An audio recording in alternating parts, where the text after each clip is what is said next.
Basahin na lang po natin sa salin po. Sa Ingles, naka-flash sa screen, sabay-sabay po natin basahin. Ang sabi po dyan, "For I know the plans I have for you, says the Lord. They are plans for good and not for disaster, to give you a future and a hope. And in those days when you pray, I will listen.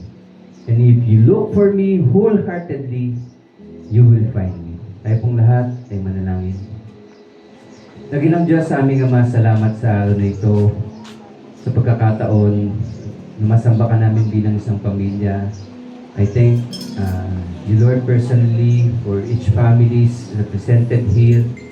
Kasama po yung bawat pamilya kasama namin online. We pray na kayo pong manguna sa aming lahat. Maunawa namin ang iyong salita at maging kasangkapan ito upang kami ay magkaroon ng buhay na ganap.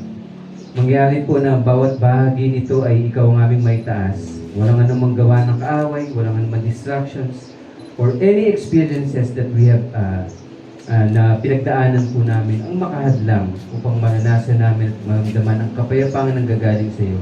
Dahil ikaw ang aming Diyos, ikaw ang nagbibigay sa amin ng pag-ibig at kapayapaan. Dalangin po namin na bawat bahagi ng service po na ito ay isang katagumpayan at isang pagpupugay para sa iyong kadakilaan. Nagpapasalamat po kami, Panginoon, sa lahat ng ito. In Jesus' mighty name, this we pray.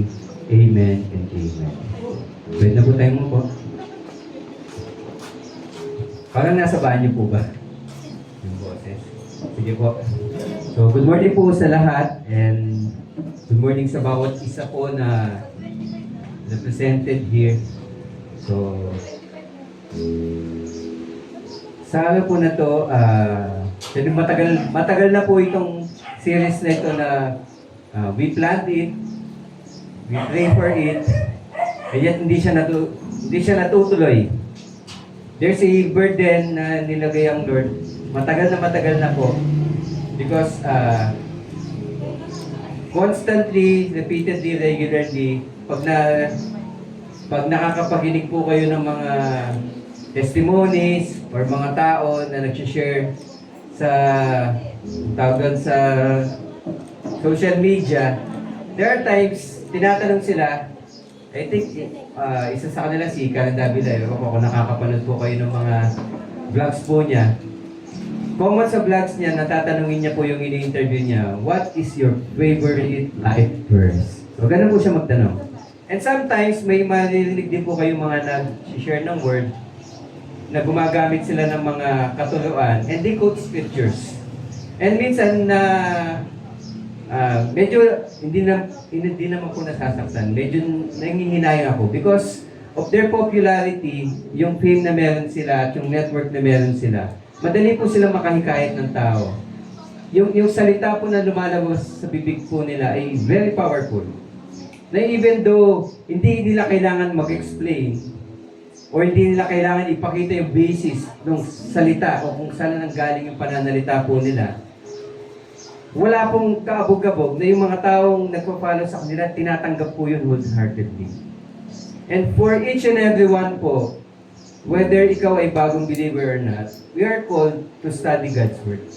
Hindi po siya isang calling ng ilang tao lang. Hindi siya calling ng leaders, hindi siya calling ng Bible study group leaders po ninyo. It is a calling ng bawat isang mananampalataya. Kasi kung ikaw is in a relationship, gusto mo, nauunawaan mo yung salita nung taong karelasyon mo, tama? Na even though simple words na ganito statement, gusto mo na intindihan mo, nang sa ganon, yung full benefits nun at full understanding, makuha mo siya. So, nandun sa ganong konteksto po, nagsimula po itong ganitong series. So, pangangalanan po natin siyang My Favorite Life Verse. Yun po yung series na to. But it will talk about famous Bible verses na kinukote ng mga tao at nagagamit nila out of context. Okay? So sa araw po na to, sa pagsisimula, unahin na po natin to kasi kung Friday o Saturday, meron kaming isang napakinggan. He used itong scripture na to and marami na din siyang followers and nakakalungkot because Even though maganda yung intention, tatandaan po natin, maganda yung intention niya. Gusto niyang magbigay ng hope sa mga tao. And yet, he quotes a word na hindi naman ganun ang meaning. Di ba? Ang danger po kasi nito, we can manipulate God. Tatandaan po natin. Lahat tayo dadanas ng pagsubok and minsan gusto nating panghawakan ng isang bagay kasi gusto natin ng may hope eh. Napakahirap po sa isang tao, for example, may sakit ang isang tao, tapos sinabihan siyang, wala ka ng pag-asa, pre. Hanggang dyan ka na lang. Sa tingin niyo po ba yung tao na yun, magsisikap pa siya? Pero kapag sinabihan mo siya na, kapit ka lang, may awa ang Diyos, tutulungan ka niya. Walang imposible. Diba? Yung tao na yun, nabibigyan siya ng hope. The problem is, when you give that person a promise na hindi naman ipinangako ng Diyos, because you have used a word out of context. Natandaan po natin. For example, para maunawaan nyo gaano ka-importante ang isang context. Context. Ba't ba buyuya po? Context. Naunawaan po ba context? I-explain natin lang. Sa pamamagitan ko lang Tagalog. Pero siguro sa example na to maunawaan. Merong magkasintahan, isang lalaki, isang babae. Itong babae na to napakaganda talaga, napakabait. Then itong lalaki talagang sinuyo niya. Hanggang sa mawin niya yung heart ng babae. And sa isang conversation nila, ang sabi ng lalaki, I love you. Mahal na mahal talaga kita at itinatangi kita. Sa tingin nyo, yung sa perspective ng, pag narinig nyo yung salitang I love you, ano yung pumapasok sa isip nyo sa sitwasyon na yun? Is it true love or false love? Ang ginawa ng lalaki, sinuyo niya, talagang nag-antay siya ng tamang panahon, niligawan niya ng tama. Sa tingin niyo po ba, true love yun o false love?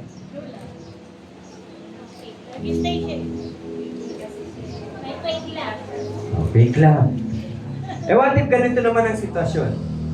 Yung babae na yun, may nagkakagusto din sa kanya. Pero yung physically, hindi siya ganong kagwapuhan, hindi siya mayaman. At hindi niya alam kung anong kailangan niyang gawin para mawin niya yung heart ng babae. Kasi every time he tries to approach yung babae, nire-reject siya. So ang ginawa niya, kinidnap niya yung babae. Itinali niya sa loob ng bahay nila, pinapakain niya, pinipid niya. Pero nakakulong yung babae sa loob ng bahay, nakagapos. Tapos sinabi nung lalaki, ginagawa ko lang naman to kasi mahal kita. They use the same words na I love you. Pero dahil magkaiba yung context, magkaiba meaning.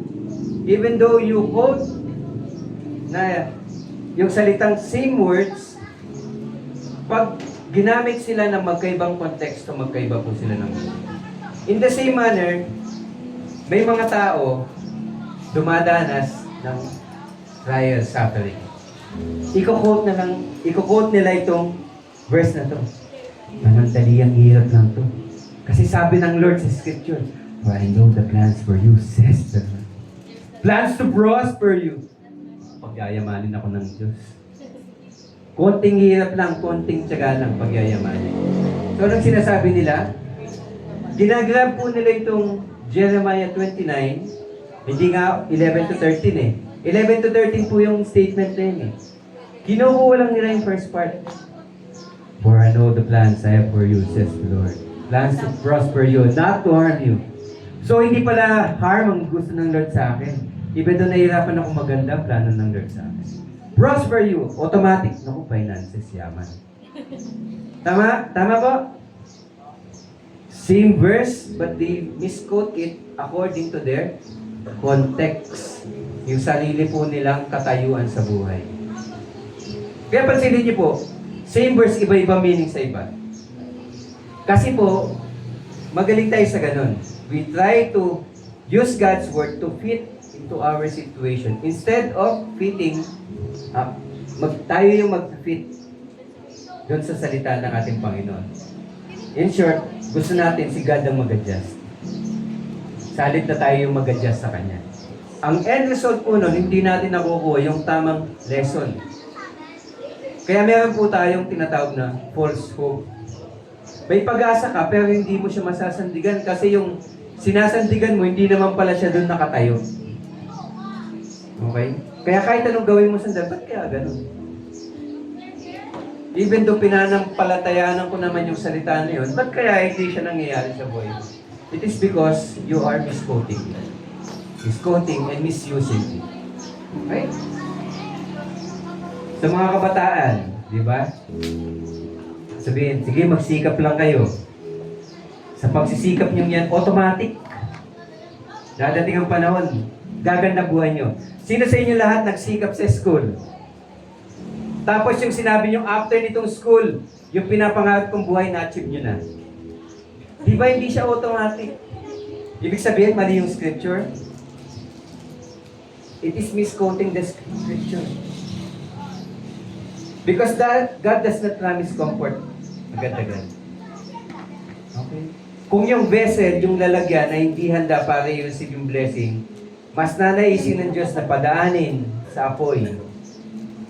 Nang sa ganun, i-strengthen yung base. Hindi kanya bibigyan ng isang napakalaking blessing na magsisira lang sa'yo. Di baling dumanas ka ng suffering, waiting, trials, hirap, if that is what is needed para maging malakas ka, matatag ka, at tanggapin mo ng buong buo yung pagpapalang galing sa kanya, padadaanin ka ng Diyos doon. Dahil ba doon masama ang Diyos? No. That is putting God's word in its proper context. Okay?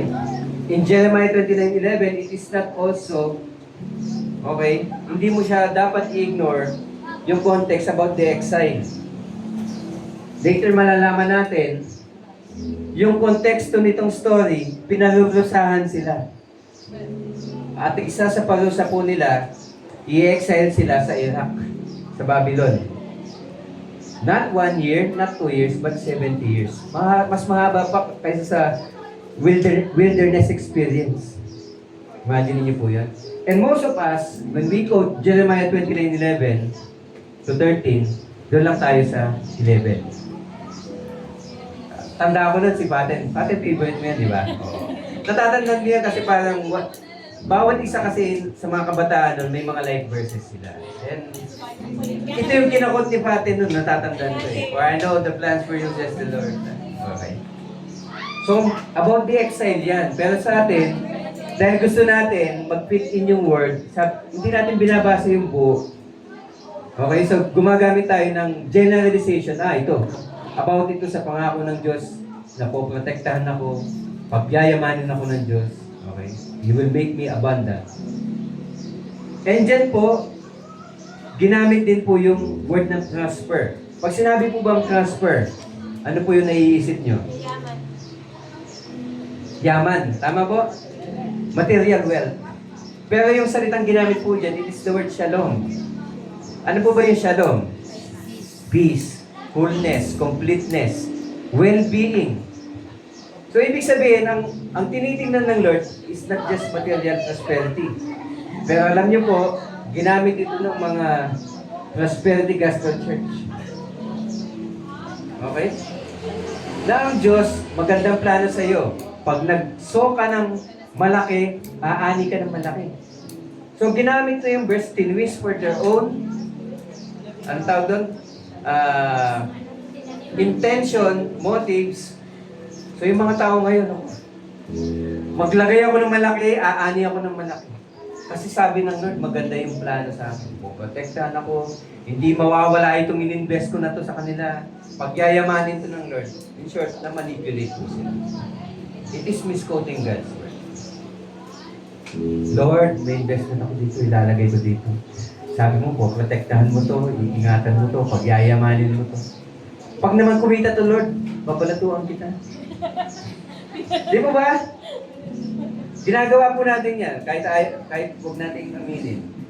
Because we understand and we limit yung salitang prosperity na ginamit dito in terms of material wealth. Okay? But it's not about material wealth, it is about kapayapaan. Okay? Number 4, ginagamit natin itong scripture na to at maraming gumagamit that is a personal guarantee from God. Sino sa inyo nakapangutang na? Utang? Minsan ayaw kang pautangin, di po ba? So, kailangan mo ng co-maker. Naintindihan niyo po ba yung ibig sabihin ng co-maker? Siya magbabayad on your behalf pag di ka makabayad. Ganon to. Ganon ginagawa natin kay God when we use this verse for our own desire. Papasukan ko tong isang bagay na to kahit mahirap dahil alam ko maganda plano ng Diyos. Hindi niya ako pababayaan. In the first place, nag-seek ka ba kung yan talaga ang gusto ng Diyos na puntahan mo? Lord, pupunta ako sa bar. Alam ko, hindi mo ako papabayaan, hindi ako matitip. Ang gaganda naman ng mga nan... Iwasan mo, kasi sabi ni Scripture, lumayo ka sa temptation. Huwag mong i-test yung water, sabi nga. Hindi po ba? Ginagamit natin si God as a guarantor. Nang sa ganon, yung mga own desire natin, mangyari. Ito pa isang example. Paano ito ginagamit ng scripture na to for our own benefit? Sino sa inyo pag nagpe-pray kayo, laging may in Jesus name? Diba? Sabi, ang secret formula ng prayer, dapat lagyan mo ng in Jesus name sa dulo. Tama po yun. Kasi when we talk to God, hindi tayo pwedeng makalapit sa Kanya direkta. Nakatago tayo sa likod ng dugo po niya. Kaya when we speak according to God's given authority sa Kanyang mga hinugasan. Kaya hindi tayo makapangusap kasi ang deserve natin punishment. Kaya gumagamit tayo ng bakit. In Jesus' name. It doesn't mean na lahat ng gusto mo, basta nilagyan mo ng in Jesus' name, automatic yan. Kasi God is concerned with my own desire. Di ba? Pag pinipiplay mo isang tao, Lord, ibigay mo po yung desire ng puso niya. Tama naman yun, good intention. Pero ang tamang way is, Lord, according to your will, mangyari po sa buhay niya. Or when you pray, di ba, paano po mag-pray? Lagi pinapakita ni Jesus Christ. According to God's will. Doon mo lang masasabing in Jesus' name. Kasi hindi ka pwede mag-quote, Lord, gawin mo to hindi naman yun ang sinabi. Hindi mo pwedeng i-quote sa isang magulang na sasabihin ng anak sa magulang, sabi mo manunod tayong sine. Wala namang ipinangakong gano'n. Pwede bang gawin ng bata o ng anak na i-quote yung magulang sa isang bagay na hindi niya sinabi? In the same manner, tingnan po natin yung mga desire natin. Baka minsan, ginagamit natin itong scripture, magandang plano ng Diyos sa buhay ko. Kahit hindi yung buong yan yung notion na may magandang plano ang Diyos sa buhay ko. Kasi dapat nauunawan natin ano ba yung storya nito. Pag kino-quote po natin. And verses 12 to 13, ano po ba yung sinabi po dyan? In those days when you pray, I will listen. If you look for me wholeheartedly, you will find me. Bakit? Ano ba yung context niyan? Nasira po yung relasyon ng Israelita sa Diyos. So, ang sabi ng Diyos, pag dumating na yung time na ready ka nang bumalik sa akin, hinahanap mo na ako, tatanggipin kita ulit. Yun po yung ibig sabihin ng 12 and 13. Kinukot po ba natin yan? Hindi. Hanggang doon lang tayo plans to give you hope and a future. Tama po? Na-miss natin yung buong lesson all because crowded po tayo, no? Desire po natin na lahat ng magagandang naiisip ko, babakapan ako ng Lord dahil magandang plano niya sa akin. Masama po ba yung intention nila na i-quote yung scripture na ang Diyos ay mabuti, tutulungan sila? Wala naman po dun. Pero hindi mo pwedeng panghawakan ng isang bagay na hindi naman sinabi ng Diyos according dun sa pagkakaunawa mo. So very important sa bawat isa na when we quote scripture and when we share scripture, we understand saan siya nagmula. Okay? Naunawaan ko paano siya mali. Baka may mga ibang example pa po kayo na paano po ito nami-misuse. Pero para maunawaan natin bakit siya nami-misuse, balikan mo po yung storya. Hindi mo pwedeng basahin yung scripture, pipick up ka lang na anong word sa akin ni Lord for the day. 1, 2, 3, 4, 5, 6, 7. Kasi 30, ilang taon ka na? 38. 38. Birthday niya po pala. Yes, happy 38. birthday. So So what is it? Pagdating ng 13, this is God's word for me. Ito nga pa, Jeremiah 29:11. Hindi po pwedeng ganun. Kailangan basahin, pag sinabing context, gusto niyo po bang manood ng telenovela? Nakita mo, nagsuntukan agad. Eh magkapatid yun. Di ba gusto mong maintindihan, bakit kaya sila nagsuntukan? So babalikan mo ngayon yung storya. Yun yung tamang way ng pagdetermine ng context. Babalik ka ngayon sa storya. Ano po ba yung storya? Bakit ito sinabi ni Jeremiah? Sigurado po ba tayong si Jeremiah nagsalita? Dahil ba nasa book ni Jeremiah 29, chapter 29, si Jeremiah nagsalita? Salita po ba ni Jeremiah? Tinanong niyo po ba yun? Mabalikan niyo po yung storya. Sa storya, sinabi po doon, dumating sa punto na kung saan ang Israelita at ang mga leader nila corrupt. Ibig sabihin ng corrupt, pag sinabi po corrupted, kung meron kang USB, may file yun, nasira yung file. Ibig sabihin, hindi sila nabubuhay ng tama according to God's word. Yung mga leader, hindi nila tinuturuan yung tao na sambahin ng Diyos. Yung mga tao, nagko-compromise sila ng pamumuhay. Karakter nila baluktot. Ay po. Sa example pa, yung mga Israelita, anong kabilin-bilinan ng Diyos? Huwag kang magpapakasal sa hindi mo kalahi. Bakit?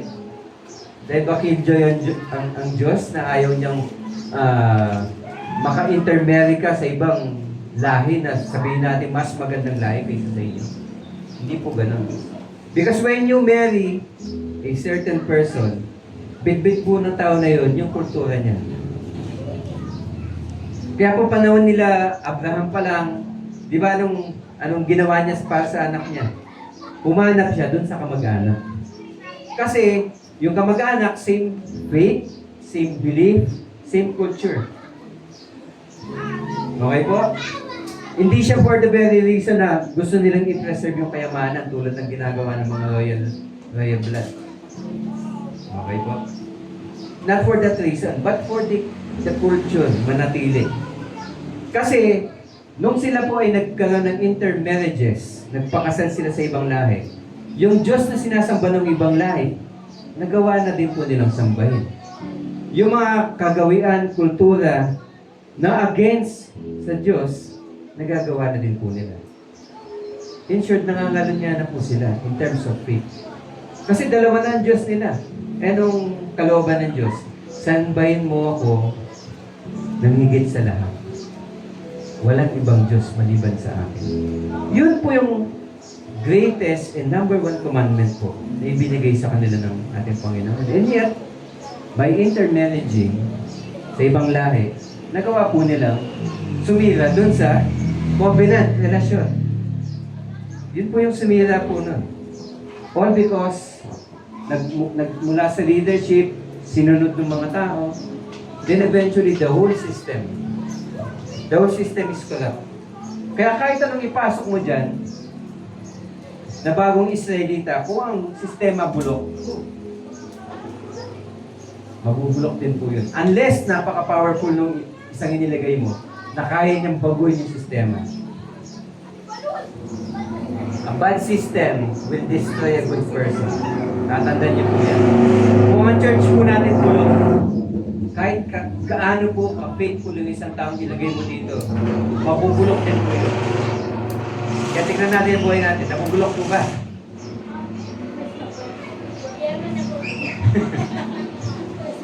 So, nandito po tayo para baguhin ang sistema. Okay? Huwag natin ngayon ang isang sistema na manatiling pulo if we have the capacity to do it. If not, pag hindi talaga kaya, lagi natin ilapit sa Diyos. The least that we can do, huwag tayo maging bulok din. Kasi mag-a-add tayo dun sa strength ng system na bulok. Okay. Number 2, character dun, si Jeremiah. Okay, hindi lang po ang mga Israelita, babalikan mo si Jeremiah. Jeremiah is called the weeping prophet. Actually, nakikita niya yung kalagayan ng bansa. At alam niya, pag binalikan po yung mga prophecies noon, dadating ng time, magkakaroon ng famine, magkakaroon ng wars, magkakaroon ng gulo, at tatanggalin yung bayang Israel sa kinalalagyan niya.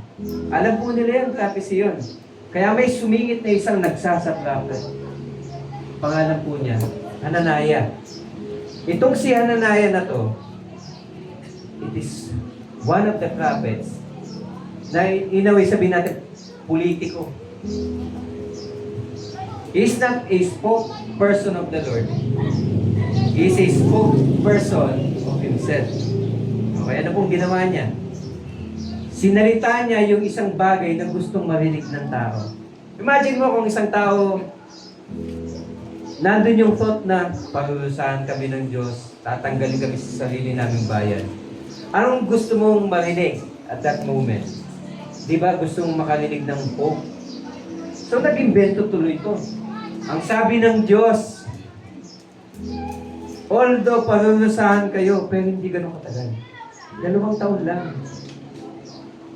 At pagkatapos nun, ibabalik kayo at i-restore kayo ulit ng Panginoon.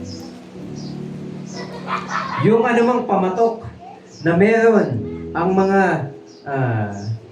ibang lahi, ang tinutukan niya po Babylon, babaliin nyo ng Diyos at lilipunin sila ng ating Panginoon. At that time, nandun na po si Jeremiah, pero wala pa kasing word sa kanyang Panginoon. Kaya he keeps himself quiet. Hindi siya nagsasalita para lang bigyan ng false hope ang mga tao. Pero ito, politiko to. Kaya kung anong gustong marinig ng tao habang sila'y nasa state ng paghihirap or agam-agam sa buhay, nagsalita siya on behalf of the Lord ng mga salitang hindi naman salita ng Diyos. Isang example ng pag dumadanas ka ng pagsubok, capture ka lang ng mga salita na magpipit ng mga kailangan. Isang example po yan, si Hananiah. Huwag niyo po siyang gagayahin. Okay? Siya po yung nagsabi, siya yung nagpapauso ng tinatawag na prosperity gospel, yung konsepto po nun. Kasi ang concept ng prosperity gospel is not just the financial wealth, abundance. Okay? But to feed yung need mo by a false hope. Okay? Tatandaan niyo po yun.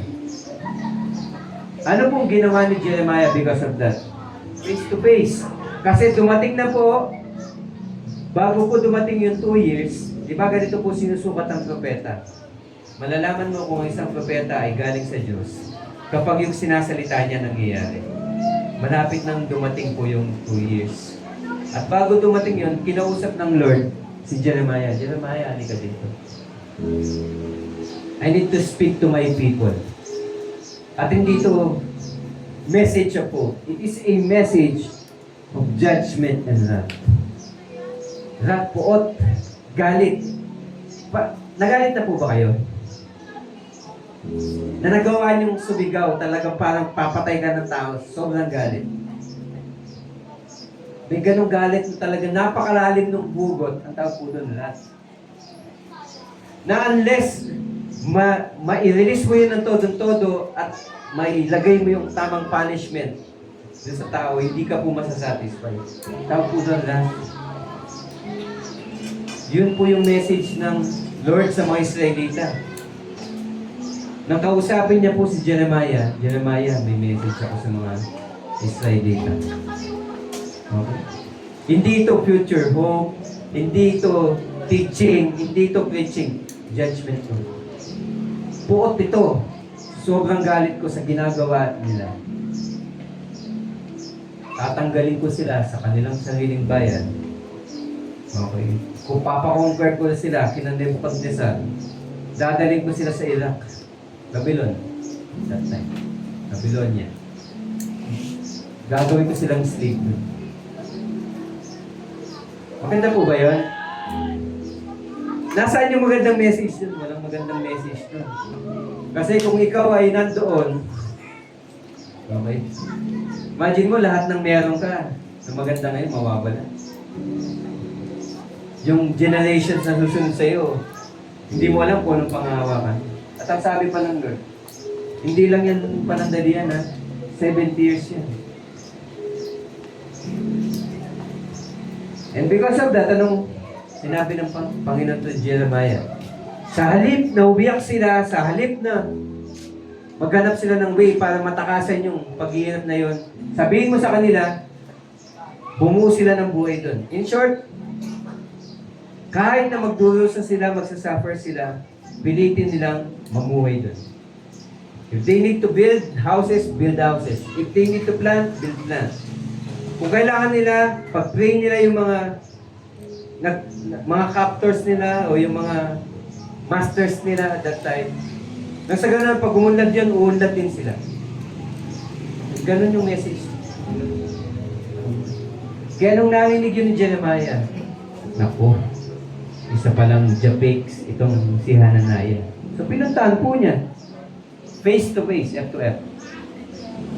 Mababasa niyo yan, Jeremiah 28, verses 15 to 16. Madali lang po yung istorya na yan, balikan niyo po, maganda siya. Sabi niya, hinarap niya si Jeremiah, ay si Hananiah, ikaw Hananiah, peke ka. Dahil lahat ng sinabi mo, hindi siya salita na galing sa Panginoon. At dahil dyan, ito parusa sa iyo ng ating Panginoon. Sa buwan na ito, sa araw na ito, mamamatay ka. And yet, kinabukasan, nung ikapitong araw po nung same month na po na yun, namatay po si Hananiah. Ano po ibig sabihin po nun? Ang tunay na spokesperson ng Lord, si Jeremiah. Okay. Dahil yung salitang lumabas sa kanya, nangyari sa buhay ni Hananiah.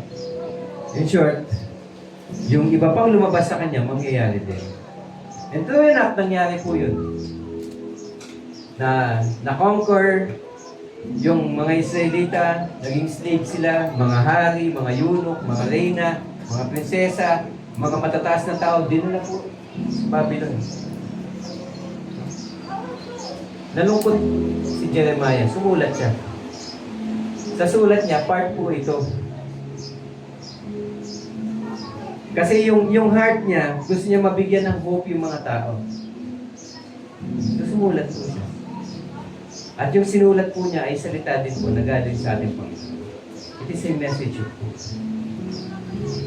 Na it is trying them to understand na lahat ng dinadanas niyo ay dulot o bunga ng isang pagmamahal ng isang mabuting ama. Na kaya kayo hinayaan na makakonquer ng ibang lahi at ma-excel doon. It is part of the discipline. Natandaan niyo po, ang isang mabuting tatay, hindi po siya magdadalawang isip na disiplinahin po yung anak niya. If that is what is needed para po maintindihan po yung value ng relationship na meron po sila. Yun po yung konteksto po nito.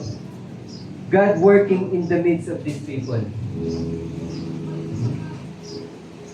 Dahil ba mapagmahal ang Diyos, sinortcut niya po ba yung 70 years? Hindi. Kasi sa paningin ng Diyos, yung ganong kahabang time, kinakailangan. Kasi tatandaan niyo po, itong mga tao na to, galing na po yun sa wilderness before. Okay? Produkto na sila. 40 years hindi umubra. Dinagdagan ng Lord. Part of the completion process, 70 years. At tandaan niyo po, ang 7 po sa kanila, speaks about completeness. Okay? Yung 40 years is just in preparation. Itong 70 years, ito na yung talagang tunay na paglilinis po sa kanila. Any form of idolatry, talagang lilinisin ng Diyos sa panahon po na yan. Okay? So, naunawa na po ba yung story? Babalikan natin ngayon. Kung ikaw ay nasa isang suffering, trial, or paghihirap, paano mo ngayon i-quote ang Jeremiah 29:11-13 o Jeremiah 29:11? Nahihirapan ka sa school o nahihirapan ka sa work, quote mo ba yung Jeremiah 29:11 as an individual promise? Hindi siya individual promise. It is a promise for a corporate setting. A community. Promise siya sa buong Israelita. Hindi siya individual. May halaga po ba yung exile sa story? Yes. Because it speaks about discipline. Kukote mo ba to kung hindi ka naman pala dinidiscipline? Nahihirapan ka? Yes. Pero hindi siya about discipline. Kukot mo ba yung Jeremiah 29:11? Naku, sabi, teacher, paano na yan? Mawawalan ako ng life verse. Hindi. Possible magamit mo siya balang-araw. Walang salita ng Diyos ang walang halaga. Lahat mahalaga. Pero kailangan siyang gamitin at the proper moment kung kailangan dapat. Nang sa ganun, mas ma-appreciate mo kung sino siya. Yun lang naman ang message ko dito. At huwag natin siyang i-quote sa isang bagay na hindi naman yan intention. Okay? O, Jeremiah 29:11. Pagyayamanin ako ng Diyos. O, about dun ba ito? Teacher, favorite ko talaga yun eh. O, ito. Own desire. Naku po, nauubusan na. Sige, mag-message po kayo na yung favorite verse. Yun yung susunod natin. Pero kung wala, may mga nakalimutan. O ito, neglecting verses 12 to 13. In those days when you pray, I will listen. Pwede kasing tingin mo okay kayo ng Diyos, di pala kayo okay. Yun yung context nito. Kala ng mga Israelita okay sila. Kasi nakinig sila dito eh. Okay, di naman talaga ganun ka-harsh ang Lord. 2 years lang yan. Mababaw lang naman yung galit niya. Mapapatawad ka ng Diyos. Talagang mapapatawad ng Diyos. Binigay nga niya yung kain sa isang anak mo. O, di ba? Scouting na yun. Parang gawain yun ni Satanas eh. Talaga bang sabi ng Diyos, huwag mong kainin niya? Tinitwist niya. For their own benefit. Okay? So pag naunawaan natin na pwede pala natin ma-misuse itong Jeremiah 20:11 at naintindihan natin talaga yung backstory. So talaga yung lesson nitong Jeremiah 29:11. So pupunta po tayo sa kilis. Lesson number 1. Sa mga panahon na kayo po ay dumadaan ng pagsubok, very important na tatandaan nyo, piliin nyo yung taong pakikinggan nyo. Okay? Be careful whom you listen to. Whom you listen. Listen. Kasi minsan, yung taong nasa paligid mo, sasabihin niya yung gusto mo. Pero hindi yung bagay na kailangan mong marinig. Okay po? Kasi preserve niya yung relationship eh. Naku, pag dinerecho ko to at sinabi ko may mali ka talaga eh.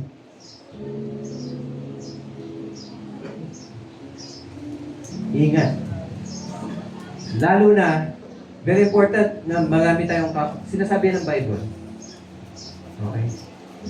Pag may mga plano ka sa buhay, may mga nangyayari sa buhay mo, seek counsel. Huwag mahihiyang magtanong. May right med ba nito? Okay. Huwag kang mahihiyang magtanong kasi mas malaki yung cost dahil nagkamali ka kaysa sa cost na naiwasan mo dahil nagsik ka ng counsel. Pwede kasing, ay, napasubo na ako, nandito na ako, ituloy ko na. Pero sa halip, ang daming nagka-counsel sa'yo, kahit na, tigil mo na yan. Hindi ka nakinig kasi hindi, napasubo na. Madami na ako na-invest dito. Time, effort, energy. Ituloy ko na. Tinuloy mo. Napahamak ka. Hindi lang ikaw, pati pamilya mo. Pangalan ng pamilya mo. Dami na sacrifice. Mas malaki ngayon yung nawala kaysa dun sa ina-expect mong mawawala. Kaya ingat po. Di baling konti lang kaibigan nyo. Tatandaan nyo po yan. Basta totoo. Hindi marami. Mahirap tatandaan nyo po, sa Hebrew ang salitang kaibigan ay obligation. Okay? Very important po na pumili po tayo ng tamang kaibigan. Okay?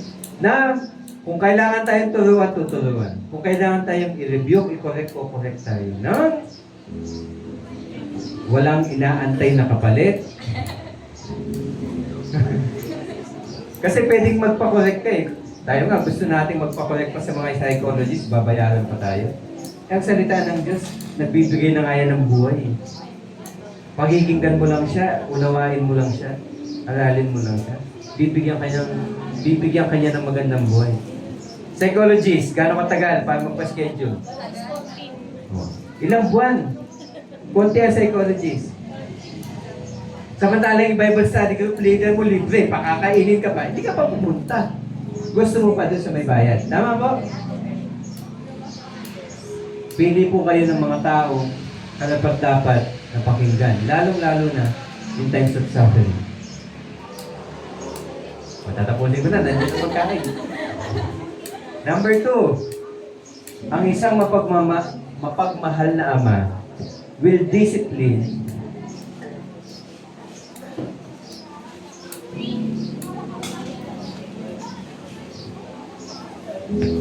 yung context po nito, dinidisiplina ng Diyos yung bayan niya. Hindi dahil harsh siya na tatay, kundi dahil mapagmahal po siya na tatay. Tatandaan niyo po yun. Kaya kung kayo po dumadanas ng pagsubok at related siya sa discipline, tanggapin niyo. Kaya sabi ng Diyos kay Jeremiah, one of his ways, build a life there. So sabihin mo sa kanila, mamuhay sila doon. Mag-plant sila doon. Bumuo sila ng family doon. Pag-train nila yung mga masters nila, nasa ganun, pag umunlad yung mga masters nila, uunlad din sila. Nakita? In times of discipline, huwag tayong tumakas sa disiplina. I-subject natin yung sarili natin sa discipline kasi may tinuturo sa atin. Yun yung Jeremiah 29:11. Okay? Number 3, God is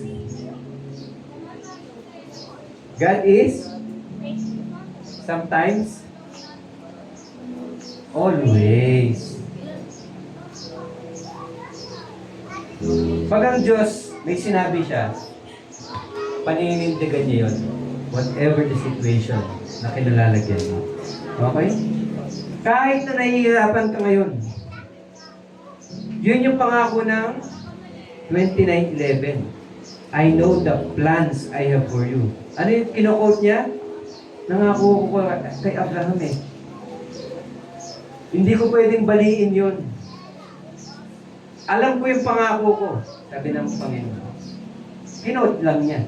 Why? Because He is always faithful to His promise. Kahit nahihirapan sila, sabihin mo sa kanila, hindi ko kalilimutan yung pangako ko sa kanila. Ibabalik ko sila sa kanilang bayan. They just need to experience the discipline. Okay? Ano po ito? God values restored.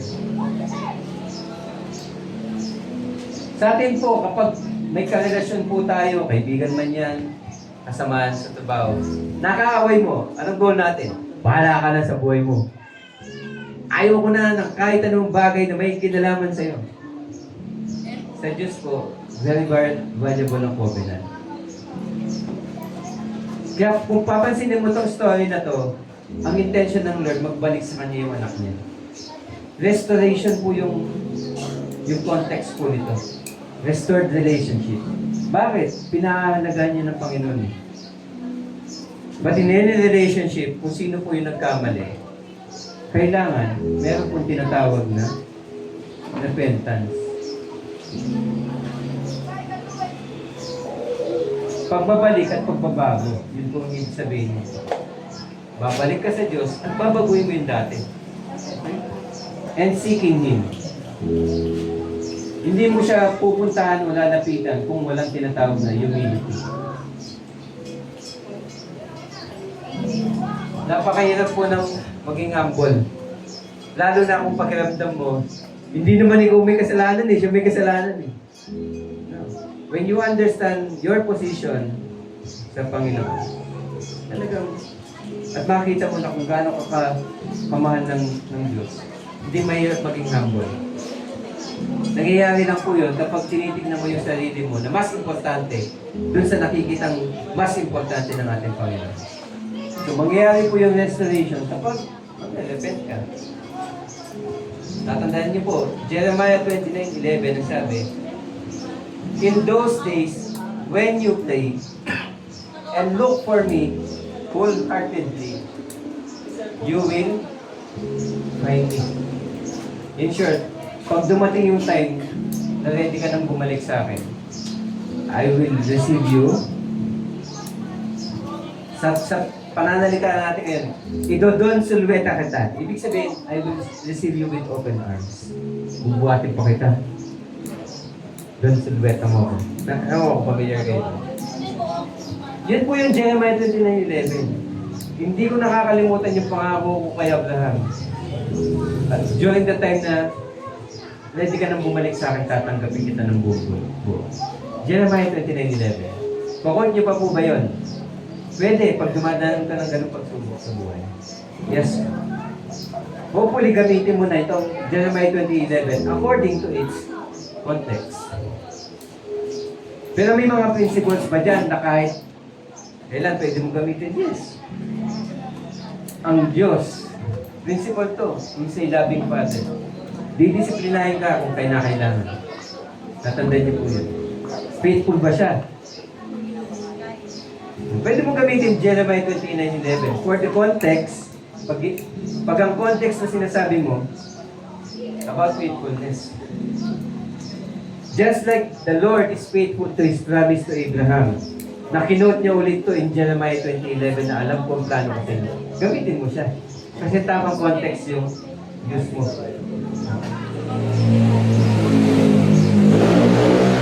About restoration, yes, pwede mo siyang gamitin. But if not, iwasan niyo po ito. For soap. Okay po? May tanong po. Chat na lang po kayo dun sa... May listahan po ako. Kasi noon po, binigyan na siyang burden ng Lord. Gusto nga na gumawa po ng book about dito sa mga famous verse. Hinanap ko yung parang top 100 most quoted verses. Doon ko sinimulan, most quoted verses ng mga tao. Ano ba yung mga favorite verses nila? And tinitignan ko pa paano nila nami-misuse. So, gagawa ng parang lessons individually. So, sa halip na maging book, itulong na lang natin dito, i-compile na lang natin sa church.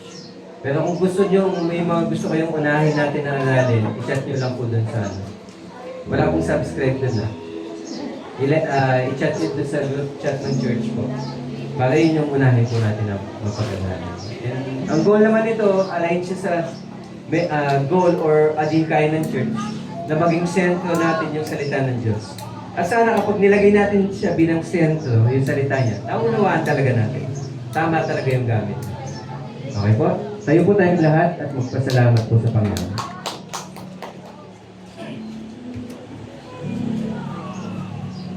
Let us pray po.